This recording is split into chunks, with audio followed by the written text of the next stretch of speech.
Good morning, people, and welcome to the Rangers Review Morning Briefing. It is Thursday, the 12th of September. I'm Derek Clark, and I'm joined this morning by Chris Jack. How is it going, Chris? Not too bad, Derek. We're almost back at Rangers being back in action. Thankfully, well, I say thankfully. Time will tell. Come Sunday afternoon, whether it's thankfully or not. But no, it's not been the busiest of weeks, but still an interesting one as always. Yep, absolutely. And as ever, there's plenty to get stuck into. So without much further ado, let's dive right in. Before we do that, just a quick heads up. There's a great article on the website this morning, folks. Joshua has looked into the inside story into Nadeem Bajrami's move to Rangers from Sassuolo. It's a real interesting read, why the loan became a permanent deal in the last hours of the window. And Philip Clement's number 10 plan as well. The link is in the description below this video. Do go and check it out afterwards. It is well worth a read. Some of the stories making the headlines. Well, first of all, the big topic of discussion yesterday when I was on with Stevie, Chris, was the news that Jim Gillespie is no longer the front runner for the CEO position.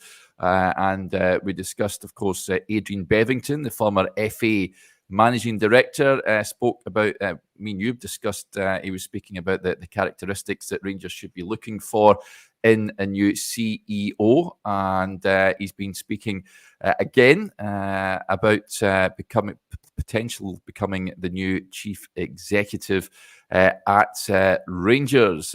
He's actually came out and spoken about the role, and I'll read you what you have to say. I have to find it first of all because for the life of me I can't find it, but I've got about 600 tabs open up here, so I'll bring it up. Bear with me, folks. Here it is. So he's been discussing, of course, he's previously on the books of the likes of Middlesbrough, Nottingham Forest, and what have you. And he says he's open to an approach with Rangers as well. So this is what he had to say on that link. He says, Rangers, they are a huge club, a football institution with a global fan base. So, of course, I would always be happy to have a conversation if they wanted to have a conversation with me. If that takes us anywhere, that's a different set of circumstances. And it's important for myself to be extremely respectful to the people in office at Ibrox as well. I'm not trying to pull anything on with them, but would I be willing to have a conversation with them? Of course I would. I do know one or two people in and around Rangers. I made some initial contact quite some time ago now, but I have not had any dialogue with Rangers with regard to this position. I think it's Daily Record he was speaking to with regards to that. But Chris, he's someone we've discussed before. Rangers should be looking at candidates with that sort of track record and CV in the game. Do you reckon? I think that's the kind of profile that the fans would be looking for. Someone who has English experience, someone who has international experience, someone who has experience from a communications point of view, from an agent point of view as well. So he ticks, for me, he ticks a lot of boxes, and someone of that experience and of that standing, I think would tick a lot of boxes. I think that's the caliber of candidate that Rangers that should be looking at and should be going for. I don't know Jim Gillespie. I couldn't give you a full breakdown on what he could have potentially brought to the club, but I think you saw the reaction from the fans on the show, on social media. We saw a lot of it over the last couple of weeks since his name first was put forward as it looked like not just a potential candidate, but as a potential appointment. The fans were not really buying into someone of that profile. I think they would potentially buy into someone of Adrian Bevington's profile. Now, whether that results in a conversation, whether that results in an approach and an appointment, of course, only time will tell. As we now know, Rangers are back in the market. Rangers do have to appoint a chief exec. I don't think you can underestimate the importance of this appointment, that they have to get the right person in, because the chief exec has so much, not just an influence in terms of being a board member. It's the standards that he sets in terms of his working practices. It's the vision that he can bring into the business, and to the football club. It requires the best candidate. I'm not going to go and use a John Bennettism and in terms of best in class, but Rangers do need no, I say without using that phrase or the caveat, Rangers do need a proper operator in that role, because it can have such a big impact on the running of the business and the running of the football club. So for me, Adrian Bevington would be a really interesting appointment. See, I think he ticks a lot of boxes. There's a lot to like about someone of his background and of his standing. But as we just have to wait and see the next couple of weeks. Time will tell whether his interest in Rangers is reciprocated. He's clearly willing to sit down with John or with other members of the board and have that conversation. Time will tell if the board want to have those conversations with him. I say hopefully when that does happen, that then may lead to an offer and an appointment. But I think the key thing for Rangers is making sure that they get the right person in the door. Yeah, absolutely. Also, in that report, it was reported that John Bennett could opt against talks with Adrian Bevington after his role in introducing Kyle Fox to the club with a proposed investment. Of course, those negotiations fell flat with legal proceedings brought against the businesswoman. Now, Bevington did clarify that. He said, the situation you're talking about from 2 years ago, my role there was a person who was introducing one or two people. This lady in particular was looking to bring investment into the European football market, and these conversations happen with football clubs all over the world on a frequent basis. That ship has long since sailed, as far as I'm aware, and I have no direct involvement or relationship with the person concerned. So that is that. Rangers still on the lookout for a CEO after the news emerged late on Tuesday night that Jim Gillespie is no longer in the running for that position. Let's move on to on-field matters. And of course, James Tavernier has been discussed at great length in recent days and weeks about whether he will still be a Rangers player this season or not.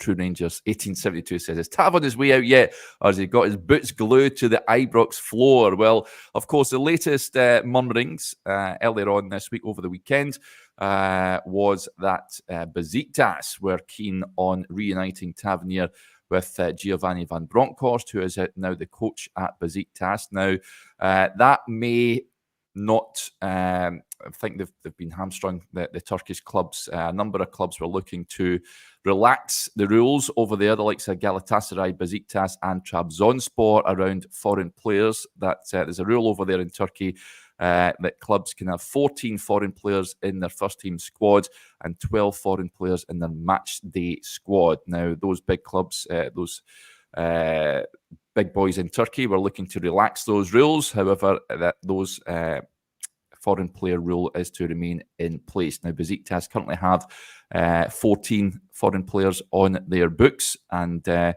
likes of Galatasaray and Trabzonspor as well have squads bloated with foreign players also. So it looks, with that transfer window closing tomorrow, Chris, in Turkey, looks unlikely that Tav would move out there. I think from a Rangers point of view as well, it doesn't make a lot of sense right now. I know Tav has become almost the talking point after the Old Firm defeat a couple of weeks ago, but it's a big call to sell your captain at a time when you cannot replace your captain.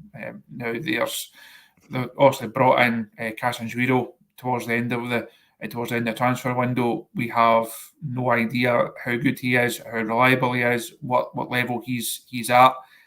Is right back his best position. There was also Josh had a piece on the site a couple of days ago, kind of detailing how that move came about and where his best position is. He's clearly someone who is comfortable in a number of areas of the pitch.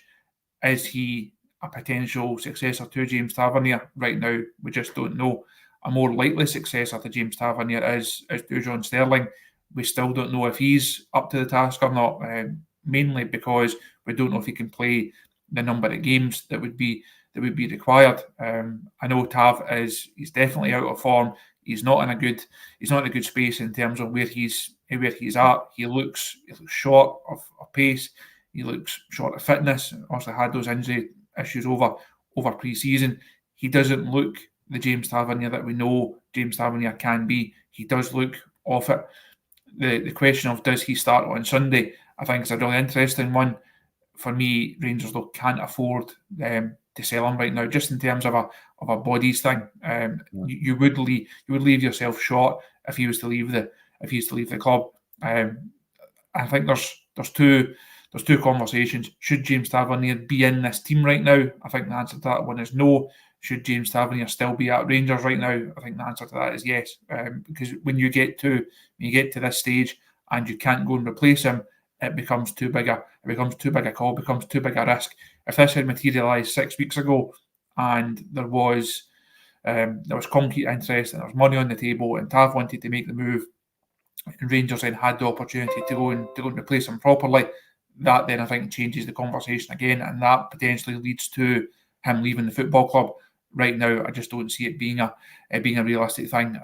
As you say, the Turkish situation looks to have changed, looks to be out of his control, and with time ticking, I would be surprised if that happens now. The manager will obviously speak at his press conference tomorrow. I'm sure the Tav question will come up, and we'll also have our predicted teams on the site over the course of the weekend. Interesting to see what yourself and Josh decide to go for and who you pump for it right back.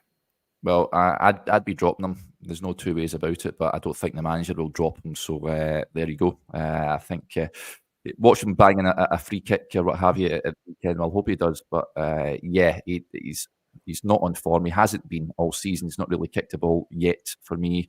And Rangers need someone else in there, whether it's Sterling or Cashin Virgil, like you say. I think Rangers do have options in that area. Cashin Virgil's turned up. He'll be expecting to play somewhere, I would imagine, having left Feyenoord. It will be intriguing to see what that team selection is. We'll find out. It's a 12 o'clock kickoff, isn't it? We'll find out about 11 a.m. on Sunday what the manager is going to go with. But there's a couple of clubs, of course, in the Middle East that were also reportedly interested in Tavernier. But as time ticks on, it looks like he will still be a Rangers player for this season until January at least. Jeeb with the point, he says Tav's not kicked the ball since March. Fair comment, you could say. Yep, he's been off the boil. There's no two ways about it. Right, let's move on. Other news you may have seen yesterday, and I'm a big fan of this, Chris. Willie Collum, of course, has been appointed as the head of referees, taking over from Crawford Allen, and they have the governing body, the Scottish FA, have released a VAR audio from some recent controversial incidents where the technology was used. The big one, of course, was Cyril Desser's goal in the League Cup win against St Johnstone at Hampden. They have released the communication from that, which I thought was pretty refreshing, to say the least, to see how the officials managed to reach the decision to give the goal, much to Craig Levine's frustration, I would imagine. But there was other notable incidents involving Rangers that they have cleared up.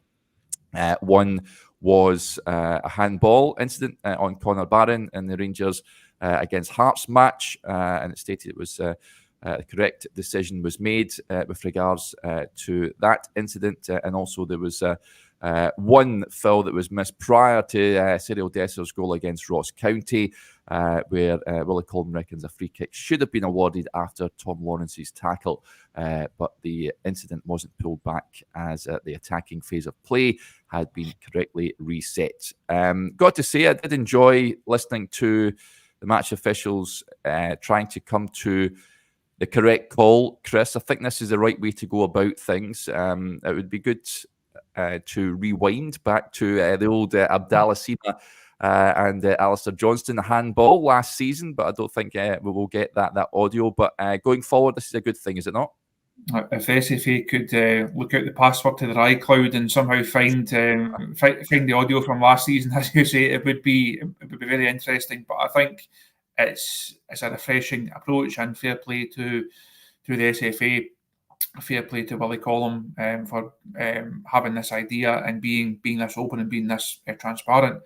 I think the frustration amongst fans, amongst pundits, amongst players, managers, any stakeholder in the game is perhaps the inconsistency in what we think is decisions that look the same, and we think we know the rules, and we think how certain situations should unfold, but the guys in the middle and the guys on the VAR panel, they clearly know the rules better than us. That's not to say they know the game better than players and managers and others, but they certainly know the rule book better. And I think having this process here, it should help to educate people almost, people that perhaps weren't aware of the attacking phase of play, for example, in the Tom Lawrence incident, and why that wasn't pulled back as far as that to then rule out the Rangers goal. I think that if this helps to educate people a little bit more and give people a bit of insight into how the system is actually working, into the conversations that the referee is having with the VAR team, I think that would definitely be a positive step. So I wasn't aware that this was going to happen. I didn't know the SFA had this planned, but I think the reaction to it, you're always going to get people saying, "Oh, I can't believe they've done this," and this just shows up the conspiracy and it shows up the bias. Those people can almost be discounted because they're in a space that you're never going to convince them of. I think most people would be fully on board with this type of thing, and I hope the SFA see some of the feedback, realise that it is a good thing, that it should be done more often. I don't think they would do it every week, for example, but I think every couple of weeks, no more than every month. It's a really good way of giving people a bit of insight into the decisions and how certain aspects of the game have unfolded. Now, of course, it's not going to change results. It's not going to go back. I know there was a handball in the Dundee derby that came up as a big talking point at the time. There's also been other ones that Willie went through yesterday. You're not going to go back in time. You're not going to suddenly award teams goals or points because the SFA then admit that mistakes have been made. But I think overall, if it helps to enlighten and educate and provide a bit of clarity on different situations, it's definitely a good thing. So it's not very often that we give referees and we give the SFA a bit of praise. So mark it down in your calendars that this morning we are fully on board with this, and fair play to them. Yep, credits where it's due. Interesting point coming in here from Gaz. I cannot see this happening in any way, shape, or form, but he's getting a bit of support for this comment. He says, "Play the discussion between the ref and the VAR room over the PA system. Let the fans hear what's being said." I can't see that happening any time soon, Chris. It's not something that I'd imagine we will hear. Now, I know we hear the referees are mic'd up in rugby, and I think that's a good thing in that sport, especially for those watching on TV and what have you. But Chris McEwen also says the audio should be live during the game. I'm not necessarily sure that's the right way to go about it. Do you think that's a goer? Do you think that's a good suggestion? I think it would be quite annoying after about 30 seconds. Though you've got so much else to focus on during the games. About sitting and you're trying to keep an eye on players, seeing what the referee's doing, see what the manager's doing. You take in the atmosphere. I think it'd be quite annoying if all you could hear was. I think if you actually watch those clips, there is a lot of dialogue. There is a lot of dialogue in a short space of time, and I don't think it would enhance the fan experience. If you're sitting at Ibrox or at Tannadice this weekend, for example, some of the PA systems in grounds here are not that clear, not that great anyway. I think it would get really annoying really, really quickly. So not in favour of that. I don't want to see the benefit of that. But if, as the comments say there, if you could have it on Sports Scene later that night, for example, I think that would be a good. I think that'd be a good idea. But certainly, this if SFA are willing to do this a bit more often, as I think that would certainly be a good thing, because managers and players are accountable for their mistakes, and they are there to be questioned and to be criticised for it. I think it's only fair that referees, as a major influence on the game, are as well. I don't see them ever coming in for post-match pressers and for going up in terms of interview, but I think this is definitely a good step. Yep, Gaz says it works in the NFL. Well, I'll take your word for it, buddy. I'm not an NFL viewer, but yep, he's saying it works in that sport. And Kenneth's had enough of his praising the SFA. He says, "Stop praising them; it's pathetic." So yeah, we'll move on, Kenneth. We don't want you being angry watching the show this morning. I wanted to touch on this. I never brought it up yesterday, but it was certainly raised a few eyebrows with regards to what goes on behind the scenes with regards to transfers. I know you know what's coming, Chris. Blue Nose John raises the point. What do you make of the Jamie Murphy comments on his transfer to Rangers?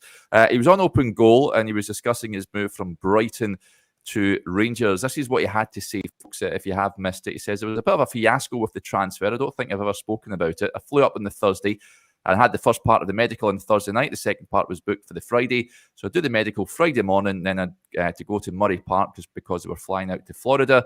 It was all about trying to get it done so I could go out to Florida with them. It was a transfer. There was no loan, a transfer. It gets to 2 o'clock and they just need to do some stuff with Brighton, but they're not responding. It gets to 7 o'clock. The players have all met and they're like, we can't get hold of Brighton. My agent gets a hold of them and he's told the deal is off. I was in Murray Park and I had done the medical when Brighton phoned and said it's off.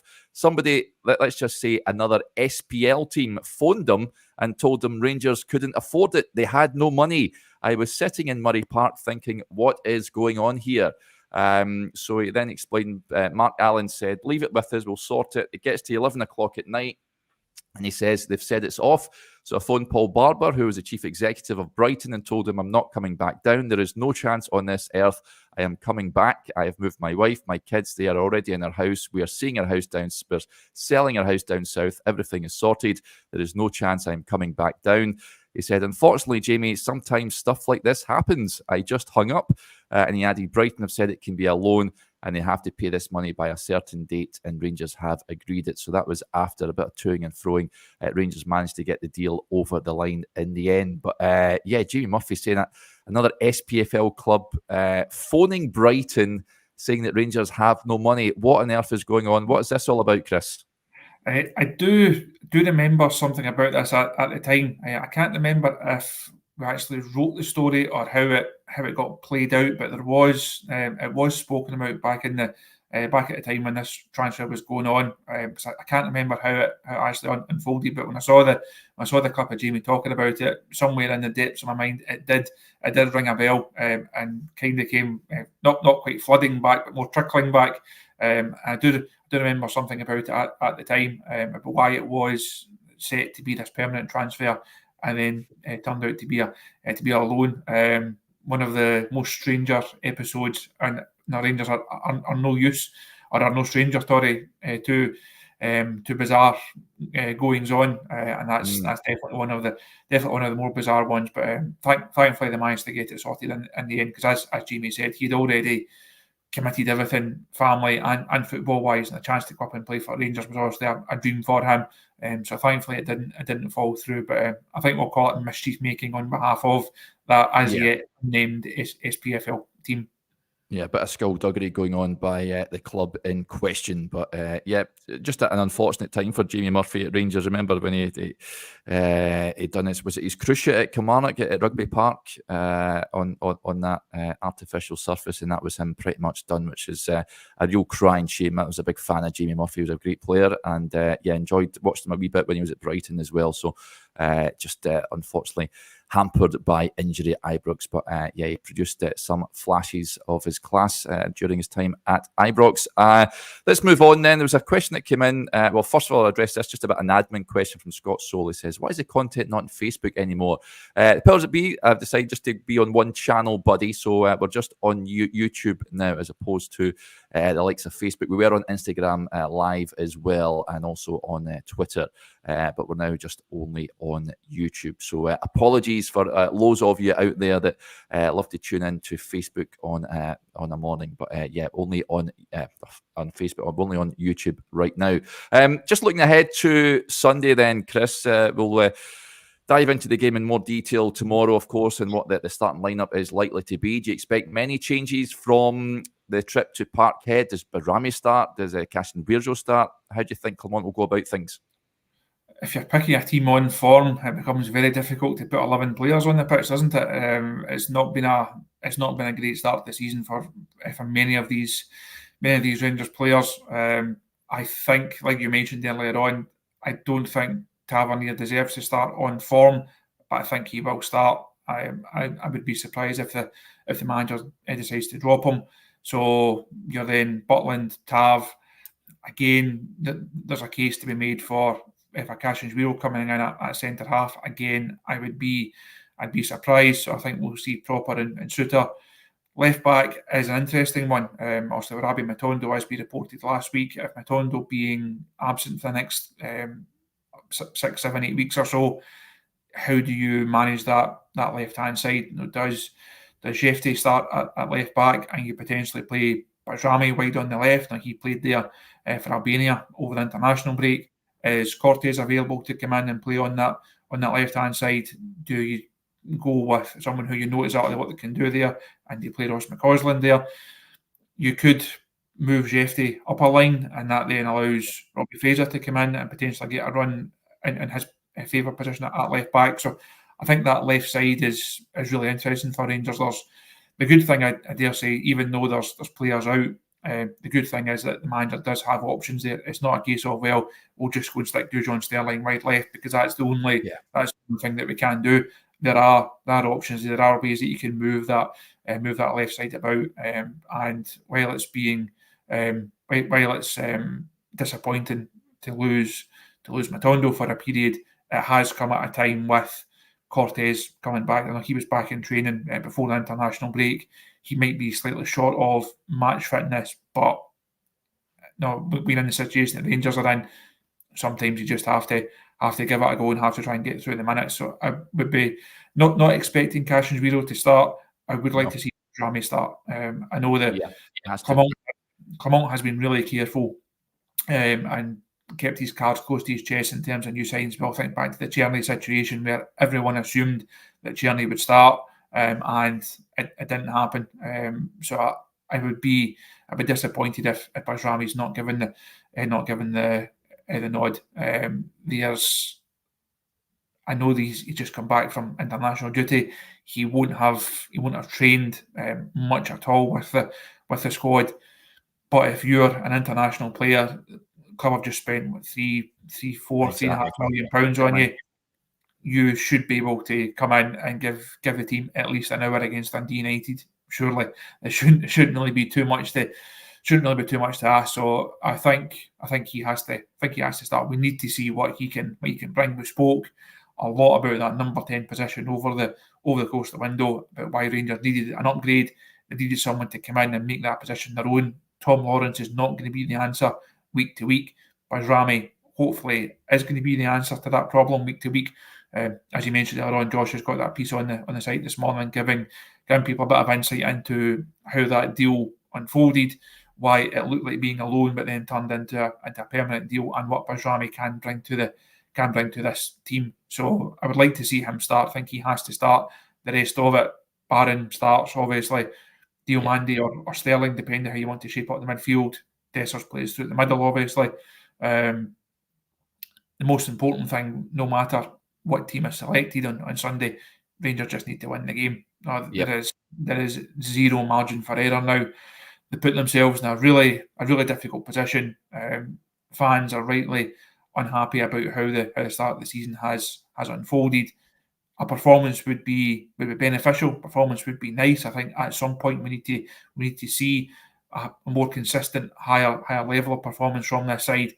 Ultimately, though, if Rangers win 1-0 and it comes off somebody's backside and goes in, they just have to take it. They have to win the game. Have to start building a bit of momentum again. The manager's spoken about Rangers will be better in October, November. You have to get through September first, and that also starts with this one, then building into a couple of European games, the cup game, Hibs at Ibrox. There's a lot to play for. A lot can go right in this month. A lot can go wrong as well, and Rangers can ill afford anything else to go wrong. Yep. Some big calls for the manager to make over the weekend. Matthew Ross with the point says Igman should start. I don't think he will start, buddy, but I do think he will come on at some point. I'm excited about seeing more of this lad in action. I think he's going to be a good player for Rangers. And but I think it will be Dessers up top. On the left, interestingly, came on Igman. He sort of was playing over on the left against Celtic in that brief cameo that he did have. But with Matondo out, like you said, Chris, manager does have options. Jefte can play left wing. He has done so before with his club over in Cyprus. We'd like to see Robbie Fraser given an opportunity. But he could also play, like you say, Cortez. We don't know how fit he is, whether he can feature in the matchday squad at the weekend, whether he's fit enough to start. Who knows? We'll get a clearer picture when we speak to the manager tomorrow afternoon when he does his press conference. Right, that'll do us here, folks. Just a heads up what is to come. Those of you that are Rangers Review Extra members, of course, we will have the press conference reaction tomorrow. Around about 6 o'clock tonight, I'll be live with Jeff Holmes, the author, to discuss his recently released book on Alfie Conn. It's well worth a read, incidentally, as well. Very interesting book, controversial character, to say the least. But Jeff has hit it out the park again. Another wonderful book, and we'll discuss that in detail around about 6 tonight. So hopefully you can join us for that. Big thanks to Chris and to you all, and we'll speak to you again a little later on. Bye for now.